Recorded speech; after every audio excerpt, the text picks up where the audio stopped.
This is a special presentation from WAAY 31 Sports, your home for the SEC. Every November, time stands still for one game. The state of Alabama is split right down the middle as cries of War Eagle and Roll Tide echo from Auburn to Tuscaloosa. Records and rankings mean nothing when the Crimson and White clash with the Burnt Orange and Navy. The Tide need a win to make the playoffs, and the Tigers couldn't be happier to play spoiler. It's the 89th meeting of the Iron Bowl. Iron Bowl preview from Zaxby's. The battle for Bama starts right now. There is nothing quite like it. It's the biggest game in the state and one of the biggest, if not the biggest, in all of college football. This Saturday, Auburn and Alabama will meet for the 89th time, and while this game may not decide who's going to Atlanta, it won't stop these teams from playing like there's no tomorrow. Welcome into the Battle for Bama Iron Bowl special alongside Trevor Denton. I'm Max Cohan, and Trevor, this is the one we've been waiting for. Yeah, you can already tell from some of the trash talk from the players this week that this game means just as much as it always has, of course, even without those SEC title implications, Max. Yeah, Trevor, and in the last few years, this game has followed a similar formula. Alabama needs to win to make the playoff, and Auburn couldn't be happier to play spoiler, but the Tide's plans took a turn on Saturday, and now heading into their first Iron Bowl without Nick Saban since 2006, the Tide have taken an interesting path to the final Saturday in November. The Kalen DeBoer era couldn't have started much better for Alabama. Hosting Western Kentucky in Week 1, Jalen Milroe threw for 200 yards and 3 touchdowns on just 9 attempts, sending Ryan Williams to the end zone on his first 2 collegiate receptions. Milroe would finish the game with 5 total touchdowns in the 63-0 win. Week 2 would see Bama bring it again as the Tide rolled over USF 42-16. Alabama only led by 1 point entering the 4th, then they scored 4 touchdowns in the final period, giving them the 26-point victory. The Tide hit the road in Week 3, traveling to Camp Randall Stadium for a clash against Wisconsin. But for the 3rd straight Saturday, no one could hold Bama down. Milroe had his second 5-touchdown performance as DeBoer's squad entered the bye week 3-0 with the 42-10 dub. The squad would wrap up September with a dogfight at Bryant-Denny. In this top 4 battle between Alabama and Georgia, the Tide would pull off the upset as Milroe had nearly 500 yards of total offense, including a go-ahead 75-yard touchdown to Ryan Williams with just over 2 minutes left in the game. The Tide hung on to win 41-34, taking the top spot in the AP poll. But what comes up must go down, and Alabama found that out the hard way. Playing an unranked Vanderbilt squad in Nashville, the Tide couldn't contain Diego Pavia and suffered their first loss to the Commodores since 1984, 40-35. Things didn't look right again the next week when Milroe was picked off twice against South Carolina. Still, the Tide found a way to gut that one out, 27-25. But they wouldn't be so lucky their next time out. Milroe was picked off twice again as the Tide suffered their second Tennessee travesty of the season, falling to the Volunteers 24-17. That's when people started to count the team out, but then they turned things around. Back on Saban Field, the Tide shut out a ranked Mizzou squad 34-0, but Milroe still didn't look right, held to just 1 rushing touchdown in the contest. But the next week was a different story. Playing what many believe to be an elimination game in Death Valley, the Tide rolled over LSU with a huge performance from Jalen, rushing for nearly 200 yards and 4 touchdowns in a 42-13 beatdown on the Bayou. As everyone expected, the Tide took care of business against Mercer. Milroe scored 3 touchdowns in a game that saw 4 Tide quarterbacks take snaps as Alabama won 52-7. Then their path to the SEC championship game was clear. Beat Oklahoma and Auburn, and you're heading to Atlanta. But the Sooners stunned the Tide with a nightmare in Norman. Milroe was picked off 3 times as Alabama was held without a touchdown for the first time since 2011 in the 24-3 loss. Now, as anyone who's watched any Auburn football this year can tell you, the team was a few throws away from having a decent season that would have included a few wins over ranked teams. Yeah, turnovers, blown leads led to a very frustrating season on the Plains, but the fan base finally had reason to celebrate this past Saturday when Auburn broke through for its first win over a ranked team since 2021. Let's take a look at how they got to that point. While Auburn hung 73 points on Alabama A&M, the Tigers hit their first roadblock soon afterwards. Peyton Thorne threw 4 interceptions in a 21-14 loss to Cal, that took the air out of Jordan Hare. That led Hugh Freeze to switch over to Hank Brown at quarterback, but that move did not provide a cure for the turnover bug. Brown gave it away 3 times in a loss to Arkansas in the SEC opener. With Thorne now back as the starter, the Tigers showed fight against ranked teams in Oklahoma, Georgia, and Missouri, but they couldn't make the critical plays when it mattered most, getting outscored 42-10 across those fourth quarters. Auburn finally broke through on the final weekend of October. Jarquez Hunter ran for 278 yards in Lexington as the Tigers beat Kentucky for their first SEC win in nearly a full calendar year. The offense got humbled again quickly, though, mustering just 7 points in their first ever loss to Vanderbilt at home. Auburn entered its final bye week with a 3-6 record. But they came out of it with newfound confidence on offense. Freshman Cam Coleman scored 3 times in a win over UL Monroe. And then the team recorded its biggest win of the Hugh Freeze era. After 4 hours and 4 overtimes of football, Auburn took down number 15 Texas A&M, causing a sea of fans to descend onto Pat Dye Field. I think our kids have started playing with more of a will to win and believing that they can. Not sure exactly what caused that. I'd love to play some of those games over. I think we could be sitting here with 1 or 2 losses and feeling quite pretty good about the season, but we didn't get it done, but we did tonight. Now the Tigers will try to pick up their first win over Alabama since 2019. When looking at these squads, it's clear that Alabama is the better team this year, but Auburn has some weapons that could cause major problems on Saturday. The most obvious one is running back Jarquez Hunter. The senior has put together his best season of his career, surpassing 1,100 rush yards and scoring 8 touchdowns. Hunter has gone over 100 yards in 3 of his last 4 games, highlighted by a 278-yard performance against Kentucky in the last Iron Bowl in Tuscaloosa. He ran for 134 yards. Of course, you can't forget that the Tigers have a young stud at wide receiver as well. Freshman Cam Coleman hauled in a touchdown in his first game at Auburn, but he's really turned things on late in the season with 5 touchdowns in his last 2 games, going over 100 yards in both contests. And while Keandre Lambert-Smith has been the guy all season long, Coleman is just 1 score behind him. And on the defensive side, Keldrick Falk has been a menace, racking up sacks and TFLs to help keep the Tigers in games time and time again. The sophomore edge rusher will be looking to send Jalen Milroe to the grass multiple times on Saturday. Some of the Tigers players may not be too impressed with Alabama's talent on offense, but there is zero doubt that the Tide do have some electric playmakers. Of course, Alabama quarterback Jalen Milroe hasn't thrown it as well this season with 15 touchdown passes and 9 interceptions, but he does lead the team in rushing yards and has 17 scores on the ground. So he's a very unique threat that the Tigers will have to tailor a specific game plan for. Of course, Milroe's favorite target, the 17-year-old phenom Ryan Williams. He scored 10 touchdowns as a true freshman, and even though Auburn's DeMarcus Riddick said he was no big-time player, there is no ignoring Williams when he is on that field. And defensively, you've got to mention Jihad Campbell, the Tide's tackle monster, has 20 more than any of his teammates this season, leading the team in sacks and tackles for loss. And with Deontay Lawson out for the year, he's that much more important this week for the Iron Bowl.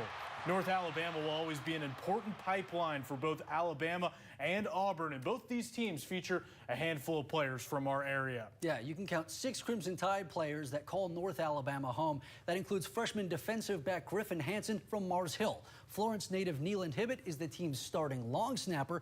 Another former Falcon, Jalil Hurley, plays defensive back. He's appeared in 9 games this season. 2 offensive linemen represent our area in J.D. Martin and Billy Roby. And then you have another member of the secondary with Russellville's Connor Warhurst helping out on the scout team. And it's been an eventful year for local players on the Tigers, especially when it comes to special teams. Alex McPherson was expected to be the starting kicker heading into this year, but he's battled an illness and has only attempted 2 field goals and 3 extra points, and that was in 1 game of action. Sardis grad Eli Morton has played in 2 games this year, while Madison Academy's Austin Chambers is a true freshman defensive lineman. Another Mustang, Ian Vachon, has stepped up in McPherson's place, making multiple clutch kicks in that win over Texas A&M.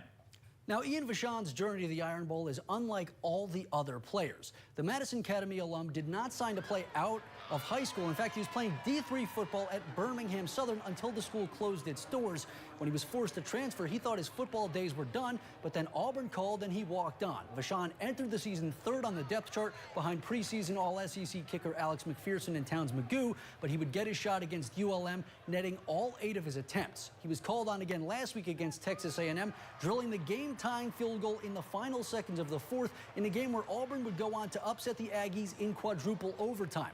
Now, the lifelong Alabama fan will get to live out his dream of playing at Bryant-Denny Stadium, even though he'll be hoping for a Tiger win.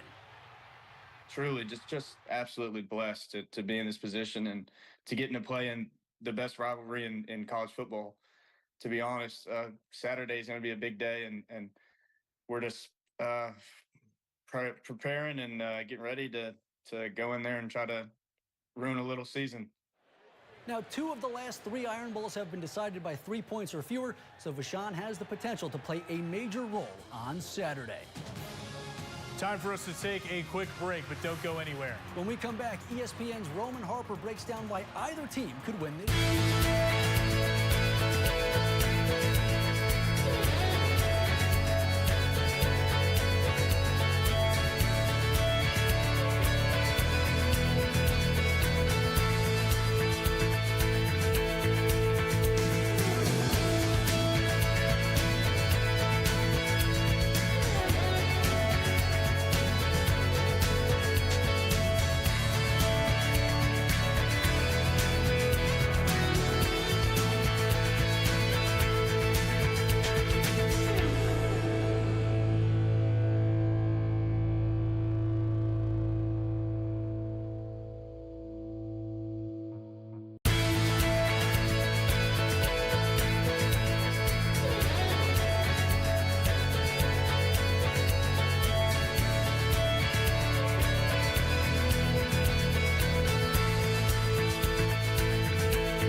Saturday at 3:30 and 7:30 p.m. Eastern. You're watching the Battle for Bama on WAAY 31.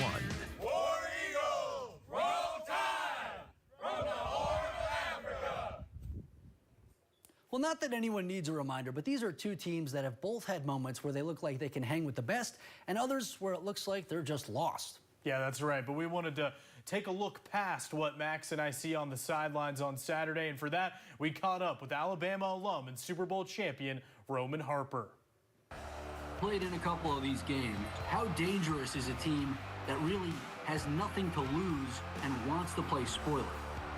Well, that's been the scariest times when I've seen Auburn is when nobody gives them a chance, when it's not even going to be close, they're not going to be good. I actually think Alabama's in a better place because Auburn actually won a game last week. That's my opinion. But I've seen the craziest of crazy things. So I'm never, ever truly comfortable as an Alabama fan and as an Alabama grad in the Iron Bowl. You just can't be if you're Alabama. When you look at this game and the history, how glad are you as an Alabama fan that this matchup isn't taking place in Auburn? Oh, well, you heard Nick Saban over the weekend. That place is haunted, bro. I second that big time. Like, I've been there. I've seen the wildest of the wildest. That's what that game is there.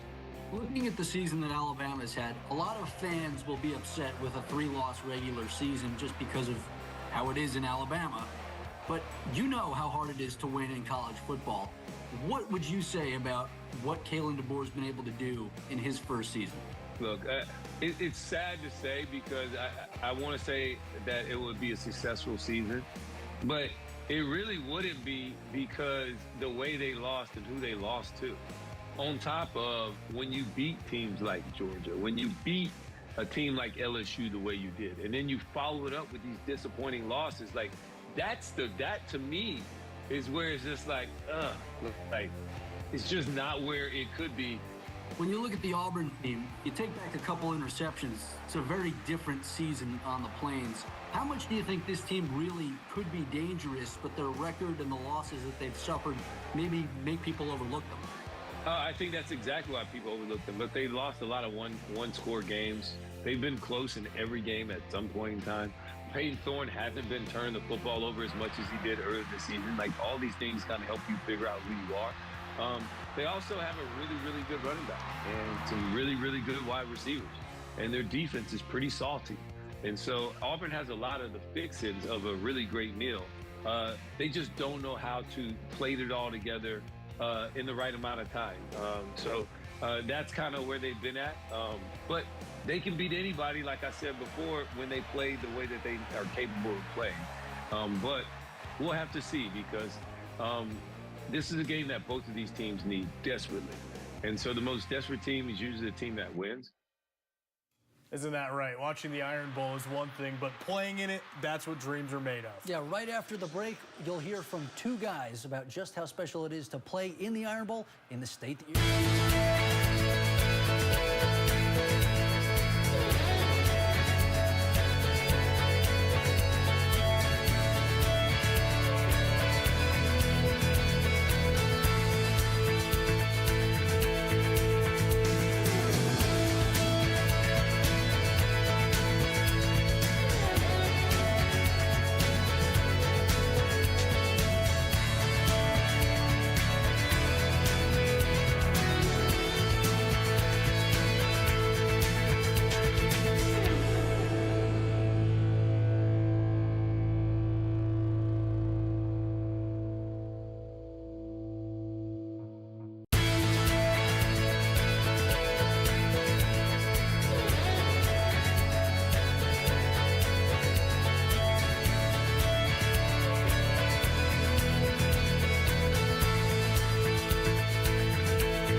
child hunger in America at helpnokidhungry.org. You're watching the Battle for Bama on WAAY 31. Trevor, you've been to a lot of Auburn games this year, and one player in particular that's really stood out to many people, I know including you, is Keldrick Falk. Yeah, that's right. It's really been a breakout season for the sophomore defensive lineman, and even when the team was struggling, he's been a dominant force for that defense, and he's really become the heartbeat of that unit on and off the field. I sat down with him to learn more about the state of the program in year 2 under Hugh Freeze. Fresh off a win over number 15 Texas A&M, Auburn is riding high into this year's Iron Bowl. Keldrick Falk thinks that momentum started with a win on the road at Kentucky. How much did finally getting that first SEC win under your belt, how much did that help the mood around the locker room and around this football facility? Man, it gave everybody confidence that we could, I mean, everybody knew we could play with anybody, but just to see that scoreboard in our favor gave us even more confidence. And we don't need to lose that, because confidence is one of the major things that you need in this conference. You don't have confidence, you don't have a win. You don't have a chance to win. While sitting at 5-6 isn't where the Tigers hope to be, Falk believes the program is trending in the right direction as they enter their most important game of the season.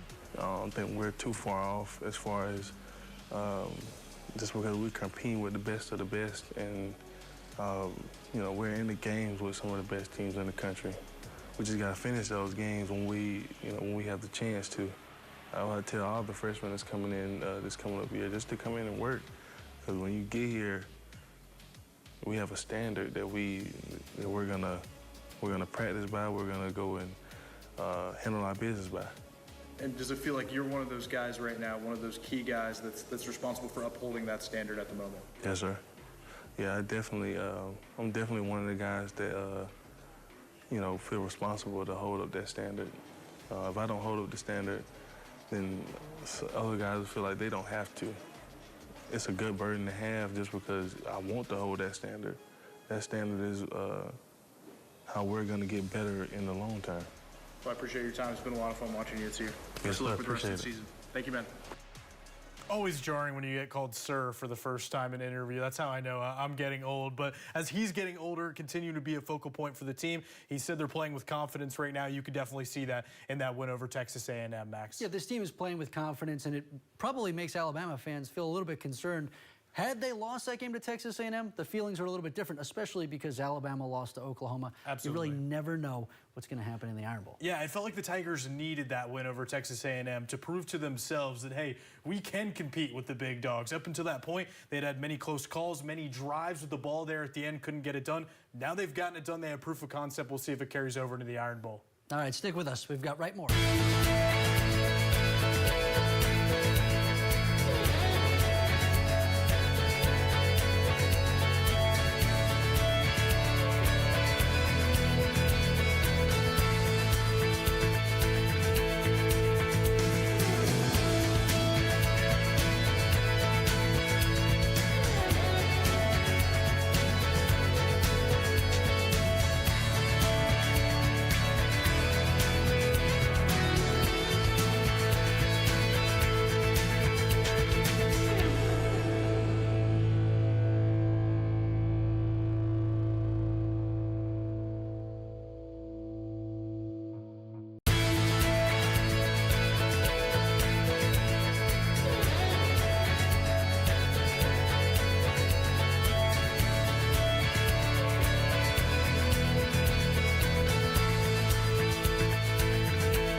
See on ABC, Saturday at 3:30 and 7:30 p.m. Eastern. You're watching the Battle for Bama on WAAY 31. In Alabama, the Iron Bowl is everything. Whether these teams are competing for a spot in the SEC championship game or just for bragging rights, it doesn't seem to matter. There is nothing quite like a meeting between the Tide and Tigers. On football fields around the state, kids dream of playing on the Saturday after Thanksgiving in Bryant-Denny or in Jordan-Hare, but only a select few actually get to do it. Yeah, well, we spoke to two North Alabama natives who not only got to play in the Iron Bowl, they scored. I was like, what is everybody, why is somebody talking about the Eagles? Somebody's talking about, what is all that stuff? And that was kind of my youngest memory I remember. They sat me down, explained it to me, you know, and it just kind of grew from there. At some point, everyone in Alabama has to learn about the Iron Bowl. For North Alabama natives Kerryon Johnson and Nikita Stover, that lesson came at a young age. Every kid in Alabama, man, if you're a, Alabama or Auburn fan, that's the game. That's the one you really want to play in. It's just a fun, physical, hard-nosed battle every single year where you never know who's going to win, and that's what makes it the best. While neither grew up rooting for the Tide or Tigers, both would find themselves in the center of college football's biggest rivalry. Stover in Tuscaloosa and Johnson in Auburn. Suiting up in the Iron Bowl is one thing, but scoring a meaningful touchdown is what dreams are made of. In 2006, Stover had his biggest Iron Bowl, hauling in 5 passes for 101 yards and a touchdown, but Alabama lost 22-15. But things were different in 2008. The Hartselle native only had 1 catch, but it went the distance as his 39-yard strike helped the Tide dominate the Tigers, ending Auburn's Iron Bowl win streak 36-0. It capped off, my career. I was more of a blocking guy, help spring runs, and, I catch them when they throw it to me. But just scoring in that game was a lot bigger than scoring in other games. Johnson had a little bit of a different experience. Alabama didn't want me to play offense, so for me, that always gave me a little extra chip on the shoulder, is just to go out there and prove against their coaches and their coaching staff that didn't think I could do it, that I could. And he got his chance in 2017. With a spot in the SEC title game on the line, number 6 Auburn upset number 1 Alabama 26-14. Johnson opened the scoring with a passing touchdown to Nate Craig Myers and then put the Tigers in front with a 1-yard touchdown in the third. That game kind of, and it was for all the marbles. I mean, that was a big-time game for us my last year there, and you just can't compare that feeling to anything. Just doing it with those guys that I did it with and playing in that game with some of the best friends I have to this day, it was awesome. And even though their college days are behind them, the fires of this rivalry are still burning hot. We don't like to see them happy. At the end of the day, we don't like to see them happy. Their fan base doesn't like to see us happy. So if we're going to do what we got to do. If we can't get there, then they ain't getting there. If we're going to be sad in this state, everybody's going to be sad in this state. So that's the kind of mindset you always have to have going into that game. Dating back to his time at Ole Miss, Hugh Freeze has had many memorable run-ins with the Crimson Tide, but he knows there's just something different about facing them with that Auburn logo on your shirt. There's no bigger game on the schedule to sit in this seat, and to lose one like we did last year still doesn't sit right. And I know that the Auburn faithful have had to endure that, and we want to change that feeling in this building and for our great fan base in this state. And, it's a tall task. Their roster is deeper, but it was deeper last year too, and we had a shot to win it. So got to find a way to keep ourselves in it and give us a chance to win and try to change that and hopefully start making that a regular expectation. It's been an up-and-down debut season for Kalen DeBoer in Tuscaloosa, but it'll be seen as a complete disaster if the Tide fail to win his first Iron Bowl. Seniors on the team have a chance to finish 4-0 against their in-state rivals, a streak DeBoer knows is important to everyone in the state. 365 days of the year, ever since I've been here, I think I hear about it every day, and so understand what it means and the excitement, and we have to put and learn from last week and be better because of it, and turn the page and get ready to practice tomorrow and do everything we can to be successful on Saturday. Okay, so that will wrap up our Battle for Bama Iron Bowl special preview, but it's not over until the Tigers or the Tide go home with the victory. Yeah, that's right, Trevor. We will be in T-Town on Saturday to catch all the action at Bryant-Denny Stadium. You're going to be sure to want to catch all of that recap because it's going to be an awesome game. As we told you, so many reasons to pay attention to this one, and we'll see you later. Happy Thanksgiving, everyone. You've been watching us.